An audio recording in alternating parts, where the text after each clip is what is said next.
सरिता, खाना बन गया क्या? हाँ, बन ही गया होगा। क्यों, तुम्हें पता नहीं? मुझे क्यों पता होगा? अरे क्योंकि तुम औरत हो। अच्छा, मैं औरत हूँ तो मुझे ही पता होगा। देखो सरिता, अब अपना नारीवाद का परचम यहाँ मत फहराना। हमेशा से तुमने बनाया है, इसलिए तुमसे पूछ रहा हूँ। लेकिन अब तो बहू बनाती है ना पूनम, उससे पूछो। अरे तो तुम पूछकर बता दो ना मेरी माता, या बस बहस करने का मन हो रहा है? मैं आपकी माता हूँ। लगता है इस औरत के सिर पर चोट लगी है। अरे बोलो ना। मैंने जो कुछ भी कहा भूल जाओ, आराम से बैठो। मैं तुम्हारे लिए खाना लेकर आता हूँ। अरे आप क्यों निकालेंगे खाना पापा जी, मैं हूं ना। अरे कहाँ मर गई थी तू, खाना बना के नहीं? बहू जल्दी से खाना परोस दे, वरना तेरी सास गॉडजिला में कन्वर्ट हो जाएगी। मैं तो बस यही पूछने आई थी कि खाने में रोटी बनाऊं या चावल। ये सुनकर तो ऐसा लगा जैसे सरिता के बदन में किसी ने 440 वोल्ट का करंट छोड़ दिया हो। वो चीखने लगी। हे भगवान, इसका मतलब तूने अभी खाना बनाना शुरू भी नहीं किया? हाँ, वो मैं जरा लेट गई थी ना, आंख लग गई थी। अब बिना किसी शब्द के फौरन किचन में घुस जा और चावल बनाकर ला, वरना तेरा मर्डर हो जाएगा मेरे हाथों। बाकी दुनिया जहां की बहुएं खुद घर की खबर रखती है कि कब कौन सा काम करना है, लेकिन इस महारानी को तो कुछ आता पता ही नहीं रहता। अरे बस भी करो सरिता, बहू अभी खाना बना देगी। नहीं बनाएगी तो आज टांगे भी तोड़ दूंगी इसकी। अरे जी बस जा रही हूँ ना मैं। सब एक से बढ़कर एक है इस घर में। किचन से बर्तनों की आवाजें आ रही थी। पूनम भागते भागते सब्जी काट रही थी। फिर जरा देर में प्रेशर कुकर की सीटी जोर जोर से बज रही थी। बाहर हॉल में सब लोग इंतजार कर रहे हैं। ऐसा लग रहा था मानो किचन किसी रणभूमि में बदल चुका हो। एक तरफ पूनम अपनी सास के गुस्से से बचने के लिए लड़ रही थी, दूसरी तरफ भूखे पेट लोगों की नजर घड़ी पर थी। कुछ देर बाद पूनम थाली में गर्मा गर्म खाना परोस कर लाती है। ये लीजिए, सब तैयार है। देखते हैं कैसा बनाया है। अरे खाना तो अच्छा ही होगा, चल जल्दी से परोस दे बहू, वरना भूख से तेरी सास का गुस्सा ज्वालामुखी बन जाएगा। चलो आज खाना तो आया, और वो भी बम गिरने के बाद। सब हंस पड़ते हैं, पर सरिता घूर देती है। हंसी तुरंत रुक जाती है। आखिरकार सबने खाना शुरू किया। सरिता का गुस्सा धीरे धीरे थमने लगा, जैसे धूप में बादल आ गया हो। देखो सरिता, मुझे तो लगता है तुम्हें भूख की वजह से इतना गुस्सा आ रहा था। आपकी बात सही है, पर हमारी बहू भी अजीब है। इसे काम करने का बिल्कुल शौक ही नहीं। सॉरी मम्मी जी, आपकी बात सच है, मुझे काम करने का ध्यान ही नहीं रहता। अच्छा, बहू खुद मान रही है। वाह भाभी, सच्चाई का ऐसा इजहार तो आज तक किसी ने नहीं किया होगा। सब फिर से हंस पड़ते हैं। और तुम्हें शर्म भी नहीं आती ये कहते हुए? अरे थोड़ा तो इंटरेस्ट दिखाओ काम में, वरना बहुत पछताओगी पीछे से। जी मम्मी जी। अगले दिन सुबह का समय था। सरिता आंगन में बैठी थी, तभी पड़ोसन विनीता अंदर आती है। अरे सरिता बहन, कैसी हो? सोचा मिल ही लूं, बहुत दिन हो गए मोहल्ले की बातें बताने को। अरे विनीता, आओ बैठो, बताओ क्या हाल चाल है। बस फिर क्या था, विनीता ने अपने अनोखे अंदाज में मोहल्ले भर की खबरें सुनानी शुरू कर दी। किसका बेटा भाग गया, किसके घर बहू लड़ाई कर रही है, किसकी छत पर किसे देखा गया, सबका ब्यौरा। पूनम भी वहीं बैठी है, चुपचाप सुन रही है। अरे बहू, मैं इतनी देर से बैठी हूँ, तुझे ख्याल नहीं आया कि एक कप चाय बना कर ला? ये सुनते ही सरिता का चेहरा एकदम सख्त हो गया और वो गुस्से में बोले, ओहो, मतलब मेरी बहू मेरी पड़ोसन के सामने मेरी सती करवाएगी? भाग फौरन किचन में और चाय बना कर ला। जी मम्मी जी। पूनम चाय बनाकर ट्रे में लाती है और विनीता को देती है। सिर्फ चाय लेकर आई? अरे कुछ नाश्ता भी रखते हैं साथ में। जी अभी लाई। पूनम बिस्किट की प्लेट रख देती है। मुझे तो नमकीन पसंद है। तेरे दिमाग में जरा भी अकल है कि नहीं है? क्या अकल के पीछे लाठी लेकर भागती फिरती है? भाग और नमकीन लेकर आ। जी मम्मी जी। पूनम फिर नमकीन लेकर आती है। इस बार सरिता उसकी चोटी पकड़कर खींच देती है। और ये हाथ से कौन खाएगा? चम्मच कहाँ है? चम्मच, चल भाग चम्मच लेकर आ। पूनम भागती हुई किचन से चम्मच लाती है और रख देती है। बड़ी अजीब बहू है तेरी सरिता। हाँ भाई, क्या बताऊं, ऐसी है ये। छोटी बहू शायद अच्छी निकले। ये बात सरिता के छोटे बेटे राहुल ने सुन ली। सच मम्मी, तो मेरी जल्दी से शादी करवाओ ना। हो जाएगी तेरी शादी, खुश हो जा। राहुल मस्ती में उठकर कमरे में नाचने लगता है। सब हंस पड़ते हैं। समय गुजरता है और राहुल की शादी चित्रा नाम की लड़की से हो जाती है और उसकी पहली रसोई का समय आता है। नई नवेली छोटी बहू चित्रा सर पर पल्लू डाले सब कुछ ऐसी बैठी थी। पूरा घर, पड़ोसन विनीता, ताऊ, ताई और 2-4 मोहल्ले वाले तमाशा देखने को मौजूद थे। मानो पहली रसोई नहीं बल्कि कोई सार्वजनिक चुनाव हो रहा हो। बहू, पहली रसोई में क्या बनाओगी? अरे गाजर का हलवा बना दो, सर्दी का मजा दुना हो जाएगा। नहीं नहीं, मूंग की दाल का हलवा होना चाहिए, वही असली स्वाद है। मुझे तो खीर चाहिए भाई, मीठी मीठी ठंडी खीर। खीर? मुझे तो कस्टर्ड चाहिए। सब एक साथ बोलने लगते हैं जैसे कोई मेला लगा हो। चित्रा हक्की बक्की खड़ी थी। इतनी फरमाइशों के बीच चित्रा की हालत उस दुल्हन जैसी थी जो बारातियों को अकेले खाना खिला रही हो। तभी उसकी नजर पूनम पर पड़ी जो चुपचाप कोने में बैठी थी। बड़ी भाभी, आपने अपनी पहली रसोई में क्या बनाया था? मुझे तो याद नहीं मैंने क्या बनाया था। क्या? आप अपनी पहली रसोई कैसे भूल सकती हैं? इतने में सरिता तूफान की तरह वहां आ पहुंचती है। बड़ी बहू जरा याद करो। हमें तो अच्छे से याद है तुमने क्या बनाया था। मुझे भी याद है, जरा दिमाग पर जोर डालो पूनम, हम सबको साफ याद है, तुम कैसे भूल सकती हो। पूनम की पहली रसोई के टाइम आंगन में सब लोग जमा थे।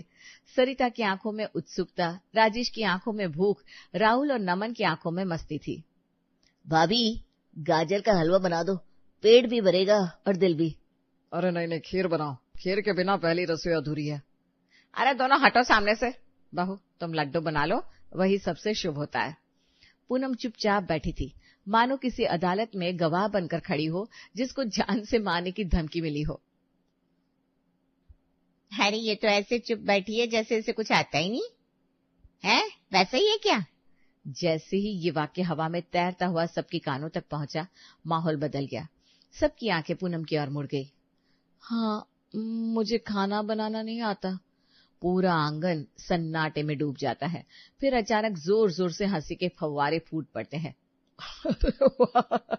पहले बहू जिसे रसोई नहीं आती। हे भगवान, मैं तो इससे खाने का पूछना ही भूल गई थी। मुझे ना सिर्फ मैगी बनानी आती है। चलो बहू, आज पहली रसोई में हमें मैगी ही खिला दो। और फिर हुआ वही। प्रेशर कुकर की जगह कढ़ाई में पानी उबला, सब्जी मसाले की जगह मैगी मसाला छिड़का गया और पूरे घर में मैगी की खुशबू फैल गई। पहली बार किसी परिवार ने पहली रसोई में हलवे कस्टर्ड की जगह मैगी खाई और हंस हंस कर पेट पकड़ लिया।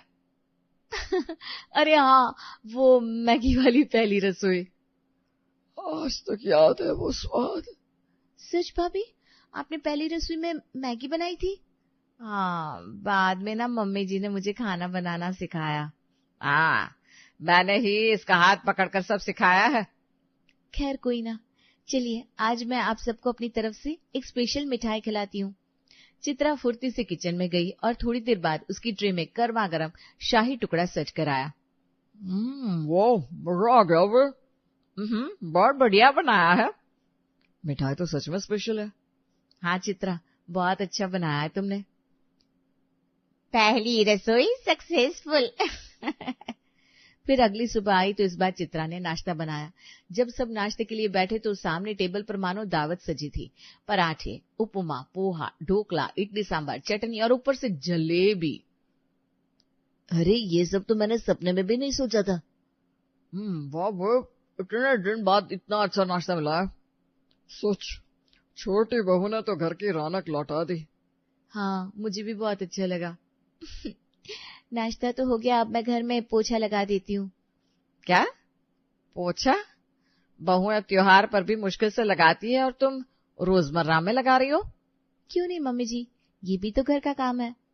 सरिता की आंखों में चमक आ गई। पहली बार उन्हें ऐसा लगा जैसे कोई परी उनके घर उतरी हो। ऐसे ही काम चलता रहा। फिर सरिता थोड़ी देर बाद किचन में गई तो ठिठक कर रह गई। अरे ये क्या हो गया? सब उसकी चीख सुनकर दौड़ कर आए। अरे क्या हुआ? किचन चमक रहा है। अरे यार, मैंने ही साफ किया है मम्मी जी। अरे मैं तो डर ही गई थी, लगा जैसे किसी और घर में टेलीपोर्ट हो गई हूँ मैं। मम्मी जी आप भी ना। अरे क्या करूं, इतना साफ तो हमारे घर में कभी दिखा ही नहीं। इसी तरह छोटी बहू चित्रा ने अपने काम और व्यवहार से घर में नई रोशनी भर दी।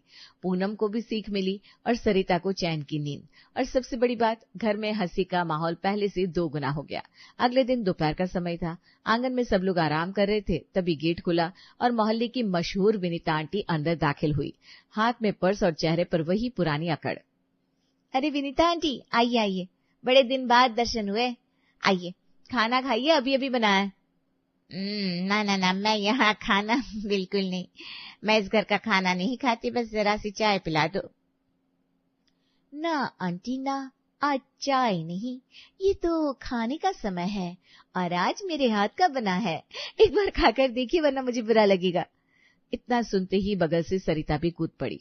हाँ हाँ, आज तो बहू ने बहुत प्यार से बनाया है, आप खा के देखो, आपको भी अच्छा लगेगा। विनीता ने पहले मुंह बनाया, फिर सबके जोर देने पर आखिरकार चौकी पर बैठ गई। सामने प्लेट सज गई, गर्मा गर्म राजमा चावल। विनीता ने पहला निवाला मुंह में रखा और आंखें गोल कर दी। हे भगवान, ये तो कमाल का स्वाद है।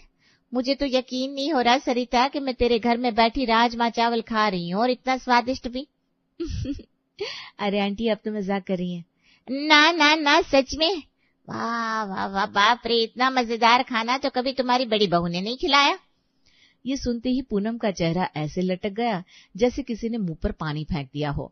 अंदर से जलन से जल रही थी, पर ऊपर से चुपचाप बैठ गई। खाना खत्म होने के बाद सब लोग बैठे गपशप करने। विनीता बार बार राजमा चावल की तारीफ कर रही थी। सरिता, तुम्हारी ये बहू तो सच में अनमोल है, खाना ही नहीं हाथ का जादू है।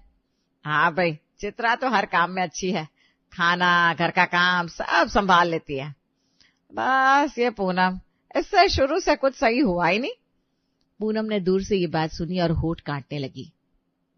एक काम करो, इसकी सामने सामने चित्रा की खूब तारीफ किया करो, और हाँ, तुलना भी करो। मैंने देखा अभी जब मैंने चित्रा की तारीफ की ना, तो पूनम का चेहरा लटक गया। अगर तुम बार बार ऐसा करोगी तो ये भी खुद को साबित करने के लिए मेहनत करने लगेगी। वाह, ये गजब का आइडिया है, मैं यही करूंगी। अगले दिन सरिता ने प्लान के मुताबिक नमन के ताऊ और ताई को घर बुलाया। भैया भाभी, आज जरा बहू के हाथ का खाना चखो, देखो तो कितना अच्छा बनाती है। चित्रा ने सब्जी और रोटी परोसी। ताई ने एक कोर खाया और खुशी से बोली, वाह, ये तो सच में बहुत बढ़िया है। अरे सरिता, तुम्हारे तो नसीब खुल गए। हाँ भाई, हमारी चित्रा तो लाखों में एक है, घर को ऐसे संभालती है जैसे माँ संभाले। बिल्कुल, इसकी तारीफ करते थकोगे। पूनम तो भूल ही जाओ, ये चित्रा ही है जो सब संभाल रही है। पूरा घर हंसी और तारीफ से गूंज उठा। पूनम चुपचाप खड़ी थी, लेकिन उसके अंदर आग धधक रही थी। अच्छा, तो मुझे सबके सामने निकम्मी साबित कर रहा है। अब देखना मैं क्या कर सकती हूँ। चित्रा को सब लोग चांद समझते ना, अब मैं सूरज बनकर दिखाऊंगी। अगले दिन सब लोग बैठे खाने में व्यस्त थे। थालियों में गर्मा गर्म रोटियां, सब्जी और दाल परोसी जा रही थी। वाह चित्रा, कोई रोटियां ना सच में बहुत मुलायम है, मुंह में रखते ही घुल जाती है। बिल्कुल, ये तो होटल की तंदूरी रोटियों को मात दे रही है। लाजवाब, बिल्कुल लाजवाब। सारी तारीफें चित्रा पर बरस रही थी। पूनम चुपचाप थाली में सब्जी उलट पलट रही थी, मगर आंखों में आग भरी हुई थी। बस अब बहुत हुआ, इन सबको ऐसी रोटियां खिलाऊंगी कि यही याद रखेंगे और चित्रा की रोटियां भूल जाएंगे। अगले दिन पूनम ने कहा, आज रोटियां मैं बनाऊंगी। अरे वाह बड़ी बहू, ये कब से हुनरमंद हो गई तू, और रोटी? हाँ, आज मैं ही सबको रोटियां खिलाऊंगी, और वो भी कुकर वाली रोटियां। कुकर में रोटियां? पूनम विजयी मुस्कान लिए रसोई में चली गई। थोड़ी देर बाद कुकर की सीटी की आवाजें आंगन तक गूंज उठी। सब उत्सुकता से देख रहे थे। पूनम ने प्लेट में सुनहरी फुली फुली कुकर वाली नान परोस दी। सबने पहला कौर लिया और फिर, वाह, ये तो चित्रा की रोटियों से भी बेहतर है। हे भगवान, इतनी मुलायम, इतनी स्वादिष्ट। पूनम, तूने तो कमाल कर दिया। चित्रा मुस्कुरा तो रही थी, मगर भीतर से जलन का टीका कसक रहा था। अगले दिन पूनम ने फिर ऐलान किया, आज सब्जी मैं बनाऊंगी, और वो भी तवे पर। तवे पर सब्जी? अरे बहू, ये क्या नया तमाशा है? तमाशा नहीं, कमाल है, देखिएगा आप। तवे पर सब्जी छनछनाई, खुशबू पूरे घर में फैल गई। जब सबने खाई तो तालियों की गूंज और बढ़ गई। वाह, ये तो चित्रा से भी स्वादिष्ट है। अब तो चित्रा का ताज भी खतरे में है भाई। चित्रा के चेहरे पर मुस्कान के पीछे एक अजीब जलन की छाया झलक रही थी, मगर उसने चुप्पी साध ली। लेकिन पूनम अब केवल रसोई तक सीमित नहीं रहना चाहती थी। उसने ठान लिया, अब इनको दिखाऊंगी कि घर कैसे सजता है। उसने सबसे पहले सफाई की, फिर पर्दे बदले, कुशन सजाए, दीवारों पर रंग बिरंगी सजावट की। घर चमकने लगा जैसे कोई महल हो। अरे ये तो सचमुच महल बन गया। तभी गेट से विनीता आई। वाह वाह, पूनम बहू ने तो कमाल कर दिया। ये घर है ये 5 सितारा होटल। सारी तारीफें फिर से पूनम पर बरस पड़ी। चित्रा के दिल में तीर चुभते रहे। उसके बाद सरिता झल्ला कर चिल्लाने लगी, ये धोबी बिना कपड़े ठीक से साफ ही नहीं करता। मैं मशीन में धोने से थक गई हूँ, अब समझ में नहीं आता क्या करूं। लाइए मुझे दीजिए माँ जी, मैं ऐसे चमकाऊंगी कि कोई धो भी ना कर पाए। उसने महंगा डिटर्जेंट लिया, कपड़े धोए और प्रेस भी कर दिए। कपड़े तो ऐसे चमक रहे थे जैसे नए हो। वाह बहू, तू तो धोबी से भी बढ़कर निकली। पूरा शहर तुझे ही कपड़े देगा धोने को। देखा चित्रा कैसे चमकाया कपड़े। कल तुझे एक रुमाल दिया था, तूने तो उसे धोया भी नहीं। मुझे तो लगा ही नहीं कि वो साफ हुआ है। चित्रा का चेहरा लाल पड़ गया। गुस्से से थरथराती हुई वो उठी और कमरे में चली गई। कुछ दिनों बाद घर में मेहमान आए। उनके सामने भी पूनम ने कमाल कर दिखाया। खाना, सजावट, सत्कार सब बेमिसाल। देखो देखो, हमारी पूनम बहू हर काम में माहिर है। मेहमान भी तारीफ करते करते नहीं थक रहे थे। चित्रा का दिल बैठ गया। उसने उस दिन से बिल्कुल बोलना बंद कर दिया। एक शाम सब बैठे थे। सरिता ने गौर किया कि चित्रा कई दिनों से चुप है। अरे चित्रा, तू इतनी खामोश क्यों है? नाराज है क्या? चित्रा ने होंठ भींच लिए, कुछ नहीं बोली। सरिता ने सोचा माहौल हल्का करे। अरे छोड़ो, चलो मेरे सर में दर्द है, जरा चाय बना दो। चित्रा अचानक फट पड़ी। चाय? क्यों ना अपनी बड़ी बहू से ही बनवा लो, वही तो हर काम में मुझसे अच्छी है ना। मुझे तो कुछ आता ही नहीं है। पूरा घर सन्न रह गया। सरिता ने हाथ जोड़कर मनाया। अरे पगली, ऐसा मत बोल, मुझे सच में दर्द है, प्लीज बना दे। लेकिन चित्रा उठी और कमरे में चली गई। पूनम सब देख रही थी। उसके चेहरे पर हल्की मुस्कान थी, मगर उसने कुछ नहीं कहा। इसी दौरान विनीता आंटी आई। अरे भाई समझो जरा, मैंने पूनम की ज्यादा तारीफ क्या कर दी। चित्रा तो बुरा मान गई, अब बोलना तक बंद कर दिया इसने। यही तो होता है, 2 नावों में पैर रखोगे तो यही होगा। जिसे ज्यादा अच्छा काम करता देखो उसी को खुश रखो। बाकी कौन नाराज है, किसे क्या फर्क पड़ता है। काम हमारा निकलना चाहिए बस। सच कहती हो, सही तो यही है। दोनों हंस पड़ी।